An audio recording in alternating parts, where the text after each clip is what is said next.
Hello, myself Madhuri Lolekar, owner and teacher of Shri Academy. Hope my last session of Marathi paper must have helped you and the paper was very easy. Your next paper is on 6th, that is your English paper.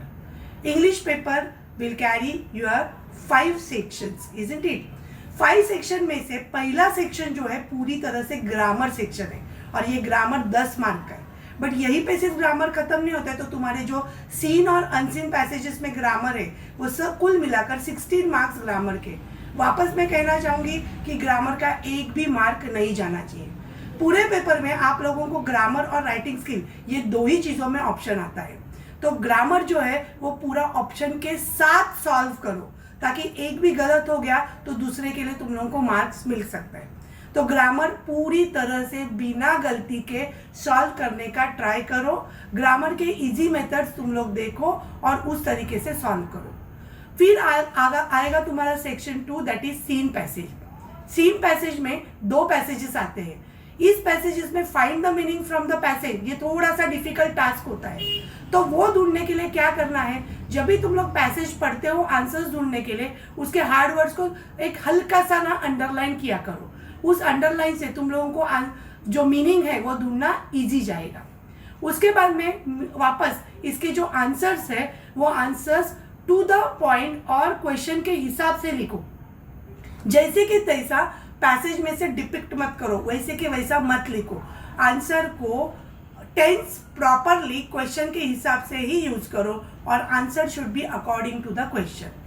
जो personal response होता है उस personal response में 3 to 4 lines का answer लिखो, not a full page answer. It won't be considered. सिर्फ 3 से 4 line का आंसर लिखना जरूरी है. उसके बाद में आए तुम्हारा सेक्शन 3 जो पोएट्री सेक्शन है. इसमें 2 पार्ट होते हैं. एक पोएम आती है जिसके ऊपर क्वेश्चन आंसर्स आता है और दूसरी पोएम आती है उसके ऊपर तुम लोगों को अप्रिसिएशन करना होता है. पूरे टेक्स्ट बुक में जितने अप्रिसिएशन से उतना करके जाओ, क्योंकि इसके लिए ऑप्शन नहीं होता है. और अप्रिसिएशन में तुम लोगों को क्या करना है, सेंट्रल आइडिया बाय हार्ट करो. पोएम की सेंट्रल आइडिया ही इंपॉर्टेंट है. बाकी सब चीज़ें तुम्हारे ऊपर पैसेज में होती है. तुम लोगों को पता होता है फिगर ऑफ स्पीच क्या है, उसके बाद में पोएट कौन है, पोएम का नाम क्या है, ये सब तुम लोगों को ऊपर दिया जाता है. सिर्फ तुम लोगों का टेंशन का पार्ट है सेंट्रल आइडिया.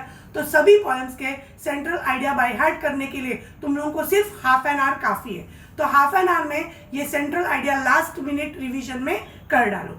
सेक्शन 4 जो है ये पूरी तरह से नॉन टेक्सचुअल अनसीन पैसेजेस होते हैं. इसमें वापस 2 पार्ट आते हैं. एक पैसेज आता है जिसके ऊपर 10 मार्क के क्वेश्चंस होते हैं और उसी पैसेज का तुम लोगों को समरी राइटिंग 5 मार्क्स में लिखना होता है. अभी ये समरी राइटिंग कैसे लिखनी होती है, तो समरी राइटिंग तुम लोग कोई मूवी देखकर आते हो और उसकी स्टोरी कैसे 5 से 10 मिनट में बोलते हो, उसी तरह समरी राइटिंग होता है. पूरी स्टोरी को तुम लोग पूरी वैसे के वैसा नहीं बताते हो, बट तुम लोग क्या करते हो, उसका जो इम्पोर्टेंट पार्ट है वही बताते हो और जो क्लाइमैक्स है वही बताते हो. उस हिसाब से समरी राइटिंग लिखो. समरी राइटिंग सिर्फ 3/4 पेज का चाहिए, उसके ऊपर समरी राइटिंग नहीं लिखना है. सेक्शन 5 ये सबसे डिफिकल्ट पार्ट जाता है तुम लोगों को राइटिंग स्किल का. बट बच्चों एक ध्यान में रखो, ये जो राइटिंग स्किल का जो पार्ट है ना, इसमें से एक भी क्वेश्चन छोड़ना नहीं है. तुम लोगों के पास ऊपर पॉइंट्स रहते हैं, नीचे तुम लोगों को आंसर लिखना रहता है. सबसे पहले मैं तुम लोगों को कौन सा चूज करना है वो बताती हूँ. पहला पार्ट होता है लेटर राइटिंग का. उसमें एक पार्ट होता है फॉर्मल, एक पार्ट होता है इनफॉर्मल. चूज फॉर्मल, क्योंकि फॉर्मल पार्ट में तुम लोगों को 5 में से 2 मार्क्स ऐसे ही मिल जाते हैं. ऊपर लिखना होता है अपना एड्रेस, एक लाइन छोड़नी है, फिर 2 का एड्रेस. 2 किसको लेटर लिखना है वो क्वेश्चन में दिया होता है, तो 2 का एड्रेस लिखना है. उसके बाद में एक लाइन छोड़ के सब्जेक्ट, सब्जेक्ट भी क्वेश्चन में होता है.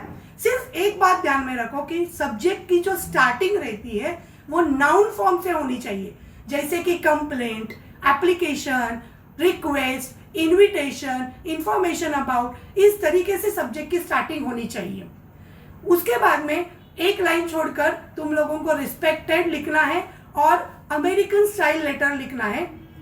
You have to start from the margin itself. Margin के इधर से लिखना है. पैराग्राफ चेंज करने के टाइम में एक लाइन छोड़नी है. सबसे पहले पैराग्राफ में क्या होनी चाहिए, व्हाट यू आर, तुम्हारी आइडेंटिटी क्या है.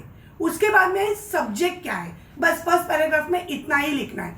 तुम्हारी identity, I being the secretary of and I am writing this letter to complain about. इस तरीके से फर्स्ट पैराग्राफ लिखना है कि तुम्हारी आइडेंटिटी और उसके बाद में सब्जेक्ट। सेकेंड पैराग्राफ में तुम्हारा मेन लेटर आ जाएगा and third paragraph should be the conclusion part, thanking you in anticipation. ये एक लाइन तुम लोग लिखना मत भूलना, thanking you in anticipation, yours faithfully will give you half mark. इस तरीके से तुम लोग को ये लेटर लिखना है। और एक चीज बच्चों ध्यान में रखो कि कहीं पे भी अपना नाम नहीं लिखना है। लेटर में अगर तुम लोगों को नाम स्पेसिफिकली दिया होगा तो उसको यूज करो, नहीं तो ABC या XYZ यूज करना है। सेकेंड है इंफॉर्मेशन ट्रांसफर। इंफॉर्मेशन ट्रांसफर में वर्बल टू नॉन वर्बल ही चूज करो, क्योंकि नॉन वर्बल टू वर्बल लिखने के लिए तुम्हारे पास वोकैबुलरी उतनी होनी चाहिए। वर्बल टू नॉन वर्बल में तुम लोगों को एक तो पाई डायग्राम निकालने आता है, वेब डायग्राम निकालने आता है, या टेबुलर फॉर्म होता है, या सिर्फ टेबल दिया रहता है उसमें फिल इन द ब्लैंक्स करने होते हैं पैसेज में से। तो that is the easy task, वहां पे you can score 4 out of 5 marks. Next जो है स्पीच राइटिंग या expansion of speech writing and view और व्यू एंड काउंटर व्यू। तो go for speech writing. Speech writing is again a easy task. First paragraph, हर एक को title लिखना मत भूलना, सिर्फ लेटर को छोड़ के बाकी सभी चीजों को टाइटल लिखना है, बिकॉज टाइटल एंड बिगिनिंग दोनों मिलाकर इट कैरीज 1 मार्क। तो बिगिनिंग एकदम मस्त होनी चाहिए तुम्हारी स्पीच राइटिंग में। First of all give the honour to the people who are in front of you, such as the honorable chief guest, respected teachers, principal and my dear friends. इनको honor दो और फिर be grateful to those who have given you this opportunity. ये first paragraph होना चाहिए. Then the second paragraph will be your main speech and the third paragraph will be your conclusion part. उसके बाद में fourth question जो होता है वो एक्सपेंशन ऑफ आइडिया या रिपोर्ट राइटिंग है। This is up to you और अप टू द क्वेश्चन क्या आता है। इसमें तुम लोग कोई भी टास्क ले सकते हो करने के लिए। रिपोर्ट राइटिंग में पहली बात ध्यान में रखनी है कि डेट लिखनी है, उसमें ईयर नहीं लिखना है। डेट लिखते समय लिखना है March 5, कॉमा नीचे लिखो ठाणा, जहां की वो तुम्हारी नागपुर की है, ठाणा की है, जहां के भी वो न्यूज दी है उस हिसाब से वहां का प्लेस लिखना। फिर बाय स्टाफ रिपोर्टर नीचे लिखना मत भूलना। अगर स्कूल का रिपोर्ट है तो बाय स्टूडेंट्स रिपोर्टर लिखना नहीं भूलना। पूरा रिपोर्ट राइटिंग जो है वो पैसिव वॉइस में होना चाहिए। वहां पे बाय नहीं लिखते बट पैसिव वॉइस होना चाहिए। पूरा रिपोर्ट पास्ट टेंस में होना चाहिए। और अगर तुम लोग एक्सपेंशन ऑफ आइडियाज लिखते हो तो एक्सपेंशन ऑफ आइडियाज में फर्स्ट पैराग्राफ में उस प्रवर्ब का मीनिंग को एक्सप्लेन करना है, ना कि उसकी स्टार्ट करनी है honesty is the best policy means. ये अगर लिखोगे then you will lose your marks. उसका मीनिंग एक्सप्लेन करो। उस पैराग्राफ से तुम लोगों को यानी एग्जामिनर को समझना चाहिए कि this is the meaning of this proverb. Then again go for the 3 paragraph. उसके बाद में क्वेश्चन आता है fifth question, story beginning with आती है या एंडिंग विथ आती है। इसमें से you can choose any of it, क्योंकि उसका एक ही थीम है। You have to write the story in past tense. Title लिखना जरूरी है, 3 पैराग्राफ्स होने जरूरी है, but you should not right the moral of the story in this part. Moral of the story लिखोगे तो यू विल गेट 0 मार्क्स, क्योंकि moral तुम लोगों को ऑलरेडी उसमें दिया हुआ होता है, तो मॉरल लिखना नहीं है। अभी ये जो राइटिंग स्किल के टास्क लिखते समय, स्टोरी राइटिंग लिखते समय तुम लोगों को एक चीज ध्यान में रखनी है कि story should always be in past tense. उसका beginning once upon a time, long long ago, once, इस हिसाब से करनी है। उसके बाद में अगर तुम लोग बिगिनिंग दिया हुआ होता है तो उसकी beginning once upon a time से मत करो।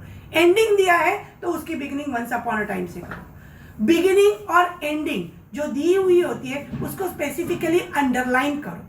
अभी ये जो कुछ राइटिंग स्किल है ये लिखते समय तुम लोगों को एक 4 से 5 चीजें ध्यान में रखनी है। पहली चीज, title and beginning should be very impressive. Second, तुम्हारा वोकैबुलरी और ग्रामर बहुत ही अच्छा लिखना है। उसके बाद में लॉजिकल ऑर्डर चाहिए and language simple and lucid language चाहिए। उसके बाद में अपीलिंग एंड कन्विंसिंग थॉट्स डालने हैं and last part should be your conclusion part. हर एक जगह पे जहां पे डिस्क्रिप्टिव राइटिंग है वहां पे 3 पैराग्राफ्स अपेक्षित है, 3 पैराग्राफ्स एक्सपेक्टेड है।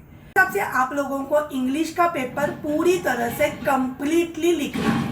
12th स्टैंडर्ड के 6 मार्क की गलतियों के वजह से जिन बच्चों ने वो क्वेश्चन अटेम्प्ट किया है उनको 6 मार्क ऐसे ही मिल गए। तो तुम लोगों को भी ऐसी चीजें मिल सकती है अगर गलती होगी तो।